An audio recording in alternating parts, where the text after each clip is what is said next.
புற்றுநோய், இருதய நோய், சர்க்கரை வியாதி மற்றும் சிறுநீரக நோய்களுக்கு சண்முகா மருத்துவமனை, Saradha college road, Salem. 8 studios வழங்கும் லோக பத்மநாபன் இயக்கத்தில் செம்பியன் மாதேவி ஆகஸ்ட் 30 முதல் உங்கள் அபிமான திரையரங்குகளில்.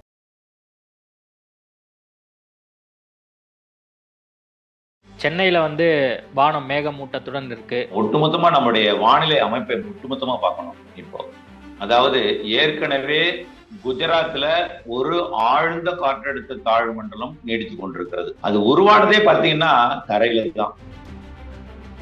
இருகாற்று இணைவு ஏற்பட்டு சென்னை மற்றும் செங்கல்பட்டு மாவட்டத்துல புதுச்சேரிக்கும் சென்னை நெல்லூர் வரைக்கும் உள்ள கடற்பகுதியில தூறல் மழைப்பொழிவு காலையில இருந்து கொடுத்துச்சு. இடையில ஒரு இடைவெளி கொடுத்தது. பிறகு மீனம்பாக்கம் உள்ளிட்ட பகுதிகளில் மீண்டும் ஒரு தூறல் மழைப்பொழிவை, லேசான மழைப்பொழிவை கொடுத்து விலகி இருக்கிறது. கண்டிப்பா புரட்டாசியில நல்ல மழை இருக்கு. புரட்டாசினா அது செப்டம்பர் 15 இருந்து அக்டோபர் 12 வரைக்கும் நல்ல மழை இருக்கு. வானிலை ஆய்வு நிறுவனம் அறிவுறுத்தலின்படி கடல்ல மன்னார் வளைகுடா, குமரிக்கடல், இலங்கை சுற்றுவட்டார கடற்பகுதியில மீன்பிடிக்க கூடாது. கண்டிப்பா ஆந்திர பிரதேச கடல் பகுதிகளுக்கு. ஐபிசி தமிழ் நேயர்களுக்கு வணக்கம். இன்றைய நேர்காணலில் நம்மோடு இணைந்திருப்பவர் வானிலை ஆர்வலர் செல்வகுமார் அவர்கள். சார் வணக்கம். வணக்கம் ஐயா. வணக்கம்.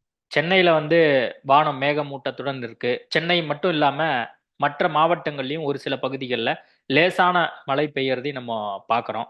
சென்னை வானிலை ஆய்வு மையம் என்ன சொல்லியிருக்காங்கன்னா, அடுத்த ஒரு வாரத்துக்கு தரைக்காற்று வீசும் அப்படின்னு சொல்லியிருக்காங்க. நம்மளுடைய வானிலை அப்டேட் என்ன சொல்லுது? ஒட்டுமொத்தமா நம்முடைய வானிலை அமைப்பை ஒட்டுமொத்தமா பார்க்கணும். இப்போ அதாவது ஏற்கனவே குஜராத்ல ஒரு ஆழ்ந்த காற்றழுத்த தாழ்வு மண்டலம் நீடித்து கொண்டிருக்கிறது. அது உருவானதே பாத்தீங்கன்னா தரையில தான்.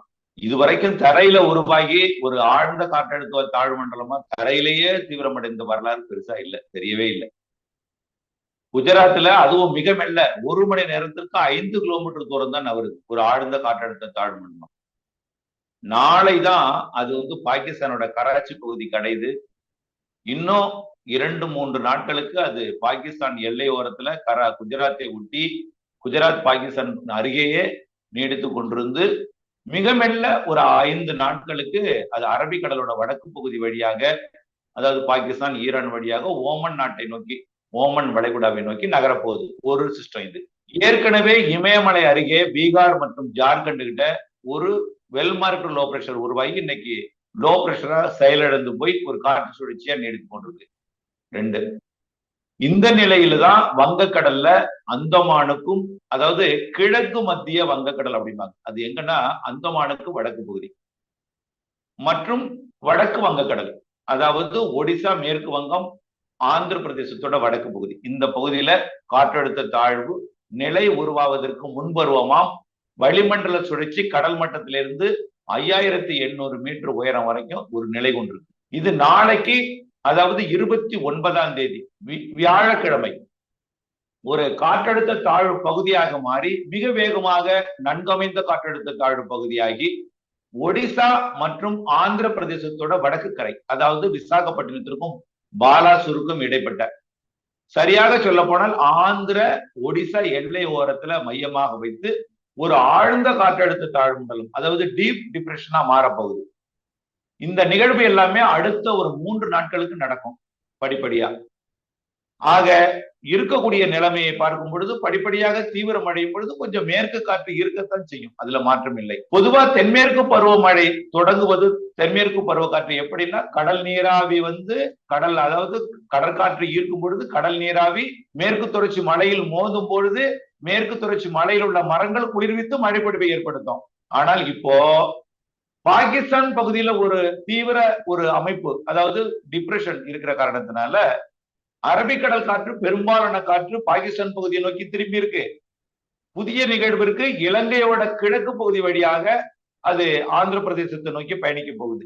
ஆக 2 நிகழ்வு இருக்கிறதுனால காற்று பிரிக்கப்படுகிறது. தமிழ்நாடு ஊடாக பயணிக்க போகிற காற்று அளவான ஒரு காற்றாக இருக்கும். வெப்ப சலன மழைக்கு சாதகமாக இருக்கும். சேலத்துல இப்போ மழை பொழிந்து கொண்டிருக்கிறது. இந்த மழை எல்லாமே இடி மின்னல் மழை பொழிவாக இருக்கிறது. நேற்றைக்கு, அதாவது 27ஆம் தேதி சென்னைக்கும் ஆந்திர பிரதேச கரைக்கு இடைப்பட்ட வங்கக்கடல்ல இருகாற்று இணைவு ஏற்பட்டு சென்னை மற்றும் செங்கல்பட்டு மாவட்டத்துல புதுச்சேரிக்கும் சென்னை நெல்லூர் வரைக்கும் உள்ள கடற்பகுதியில தூறல் மழைப்பொழிவு காலையில இருந்து கொடுத்துச்சு. இடையில ஒரு இடைவெளி கொடுத்தது, பிறகு மீனம்பாக்கம் உள்ளிட்ட பகுதிகளில் மீண்டும் ஒரு தூறல் மழைப்பொழிவை, லேசான மழைப்பொழிவை கொடுத்து விலகி இருக்கிறது. இப்ப சென்னைக்கு பெய்வது தாழ்வு நிலையால ஏற்பட்ட மழை, காற்று சுழற்சியால் ஏற்பட்ட மழை. கேரளாவில் பெய்வது, இன்றைக்கு பெய்வது வெப்பச்சலன மழை. நாளை கொஞ்சம் கூடுதல் காற்று வீழ்ந்து வெப்ப சலனத்துடன் கூடிய தென்மேற்கு பருவமழையாக நாளை இருக்குமே தவிர பெரிய மழைக்கு தமிழ்நாட்டில் வாய்ப்பு இல்லை. ஆனால் ஆந்திர பிரதேசம், தெலுங்கானா, ஒடிசாவிற்கு மிக கனமழை, அதிகனமழை, அதீத கனமழை பொழிவு வாய்ப்பு இருக்கிறது இந்த நிகழ்வு காரணமாக. ஓகே சார், இப்ப 2 நிகழ்வு காரணமாக இந்த ஒரு நிகழ்வு நடக்குது அப்படின்னு நீங்க சொல்றீங்க இல்லையா? இப்போ ஒரு வாரத்துக்கான அப்டேட், அடுத்த 3 நாளுக்கான அப்டேட் வந்து எப்படி இருக்க போகுது? இப்போ வந்து எல்லாரும் ஆபீஸ் போவாங்க, ஸ்கூல்லாம் போவாங்க. இப்போ அவங்கெல்லாம் எதுவும் அச்சப்படணுமா? ஏன்னா இப்போ காலையில இருந்து சென்னையை பொறுத்த வரைக்கும் பாத்தீங்கன்னா மேகமூட்டமாவே இருக்கு, மழை பெய்யற மாதிரி இருக்கு, ஆனா மழை பெய்ய மாட்டேங்குது. அதே நிலைமை தான் வந்து மற்ற மாவட்டங்களையும் இருந்துட்டு இருக்கு. காற்று சுழற்சி இன்றைக்கு உருவானது. இன்றைக்கு அதிகாலையில காற்று சுழற்சியானது உருவானது. அதாவது 28ஆம் தேதி புதன்கிழமை அதிகாலை காற்று சுழற்சி உருவானது. இந்த காற்று சுழற்சி உருவாகும் பொழுது ஒரு பரந்த வடிவத்தில் இருக்கும். ஆந்திர பிரதேசம், ஒடிசா, அந்தமான், பெரிய ஒரு மத்திய வங்கக்கடல்ல இருந்து மேற்கு வங்கம், வங்கதேசம் வரைக்கும் உள்ள ஒரு பெரிய பரந்த பரப்புல இந்த காற்று சுழற்சி உருவாகி இருக்கு. இதனால வடமேற்கு திசையிலிருந்து வரக்கூடிய காற்றும் மேற்கு திசை காற்றும் சென்னை அருகே கடற்கரை ஓரத்தில் சந்திப்பை ஏற்படுத்தி கொண்டது. இரு காற்று இணைவுதான். வெப்ப காற்று வந்துச்சுன்னா குளிர்காற்று சந்திப்பை ஏற்படுத்தி மழை வரும். குளிர்காற்று வந்துச்சுன்னா வெப்ப காற்று சந்திப்பை ஏற்படுத்துற இடத்துல மழை பெய்யும். இன்றைக்கு காலையில ஏற்படுத்தியது கடல்ல பெய்த மழை கொஞ்சம் தாக்கத்தை கொடுத்தது திருவள்ளூர், சென்னை, செங்கல்பட்டு, புதுச்சேரிக்கு வடக்கே புதுச்சேரியில இருந்து. இந்த அமைப்பு இனிமேல் இருக்காது. இந்த மாதிரி ஒரு பெரிய ஒரு மழைப்பொழிவு அமைப்பு இருக்காது. எப்படின்னா சுருங்கி போயிடும். காற்றழுத்த தாழ்வு பகுதியாகும் பொழுது அதோட பரப்பு படிப்படியாக சுருங்கி ஒரு வெல்மார்க் லோ பிரஷர் ஆகும்போது அது ஆந்திர பிரதேசத்துக்கும் ஒடிசாவிற்கும் இடையே அமைந்து போயிடும். மழைப்பொழிவு எல்லாமே ஆந்திரா, ஒடிசா, தெலுங்கானா, ஹைதராபாத் வரைக்கும், அதாவது விஜயவாடாவிற்கு வடக்கே உள்ள பகுதி தான் அதிக மழை தரும். சென்னையை பொறுத்த வரைக்கும் மாலை இரவு நேர லேசான மழை, மிதமான மழைப்பொழிவு, இடியுடன் கூடிய மழைப்பொழிவு உள் மாவட்டங்கள்லையும், கடலோரத்துல இடி இல்லாமல் ஒரு நிசப்தமான ஒரு தூறல் சாரல் மழைப்பொழிவு, தூறல் மழைப்பொழிவு, லேசான மழைப்பொழிவு, நனைக்கும் மழைப்பொழிவு இருக்கும். மேற்கு தொடர்ச்சி மலையில இன்றைக்கு 28ஆம் தேதி இடி இருக்கும், நாளை இடி இல்லாத மழையா இருக்கும். அதாவது ஒரு சாரல் மழைப்பொழிவாகத்தான் பெரும்பாலும் தமிழ்நாட்டில இருக்கும். லேசான மிதமான மழை தான். அதிகபட்சமா ஒரு சில இடங்கள்ல பெய்தால் கூட ஒரு 5 சென்டிமீட்டருக்கு மேல மழைப்பொழிவு அமைவதற்கு வாய்ப்பு இல்லை. கூடுதலா மழை இருந்தால் அது நீலகிரி மாவட்டத்தோட மேற்கு பகுதி, அதாவது கூடலூர், பந்தலூர், இந்த பைக்காரா, நடுவட்டம், இந்த கேரள எல்லையோர பகுதிகளில் இருக்கும். வால்பாறையில ஒரு 2-3 சென்டிமீட்டர் இருக்கும். நீலகிரியில ஒரு 10 சென்டிமீட்டர் வரைக்கும் இருக்கலாம். அவ்வளவுதான். அதிகபட்சமா 10 இருக்கலாம். வால்பாறையில ஒரு 5 இருக்கலாம். கன்னியாகுமரி மாவட்டத்தில இருந்து நீலகிரி வரைக்கும் ஆங்காங்கே ஒரு 2-3-5 சென்டிமீட்டர் வரைக்கும் மழை இருக்கும். கணவாய் பகுதிகளிலையும் ஒரு 2-3 சென்டிமீட்டர் இருக்கும். உள் மாவட்டங்கள்ல ஆங்காங்கே நனைக்கும் மழை, தூறல் மழை ஒதுக்கி ஆங்காங்கே கொடுக்கும். அதுவும் அதிகபட்சமா ஒரு சில இடங்கள்ல 2-5 வரைக்கும் தான் இருக்கும். ஓரிரு சென்டிமீட்டர் தான் பரவலான மழை பொழிவு. அதிகபட்சமா 5-8 சென்டிமீட்டருக்கு மேல நிச்சயமா கிடைப்பதற்கு வாய்ப்பு இல்லை உள்ள போனால் கூட. சென்னையை பொறுத்த வரைக்கும் தூறல், சாரல், லேசான மிதமான மழை, அது கூட ஒரு 3-4 சென்டிமீட்டருக்கு மேல வாய்ப்பு இல்லை. நிகழ்வு ஆந்திர பிரதேசத்துக்கும் ஒடிசா, தெலுங்கானாவிற்கு தான் அதிக மழை தரும். ஓகே சார், அதே மாதிரி இப்போ நம்ம டெல்டா பகுதி, அந்த பகுதியில எப்படி இருக்கும்? இப்போ நீங்க மற்ற பகுதிகள்லாம் சொல்லிட்டீங்க. டெல்டா மாவட்டங்கள்ல நிறைய இடங்கள்ல விதைத்து விட்டு மழையை எதிர்நோக்கி இருக்கிறாங்க. ஆற்று பாசனம் நல்லா இருக்கு. ஆற்று நீர் நல்லா பாய்ந்து கொண்டிருக்கிறது. ஆற்று பாசனம் முடியாமல் வானத்தை எதிர்நோக்கி உள்பகுதிகள்ல நிறைய இடங்கள்ல விதைத்திருக்கிறார்கள். அவர்களுக்கு சொல்வது என்னவென்றால், வரக்கூடிய 2ஆம் தேதி வரை மழை இருக்கு. ஆனால் அந்த மழைப்பொழிவு பரவலாக அமையாது. டெல்டாவில் மொத்தம் ஒரு 4-5 மாவட்ட இந்த டெல்டா பகுதியில மாவட்டத்திற்கு ஓரிரு இடங்கள்ல தான் இந்த மழைப்பொழிவு இருக்கும். அதுவும் மாலை இரவு நேர மழைப்பொழிவாக இருக்கும். அதுவும் நனைக்கும் மழைப்பொழிவா இருக்கும். பெய்தால் உங்களுக்கு அதிர்ஷ்டம், ஒதுக்கித்தான் பெய்யும். ஆனால் 5ஆம் தேதிக்குள்ள இந்த மழைப்பொழிவு ஒரு லேசான மிதமான மழைப்பொழிவாக கொடுக்கும். பெரிய அளவிலே இந்த நிகழ்வால என்ன காற்று பிரிக்கப்படுகிறது. பாகிஸ்தான் நோக்கியும் காற்று பிரிக்கப்படுகிறது.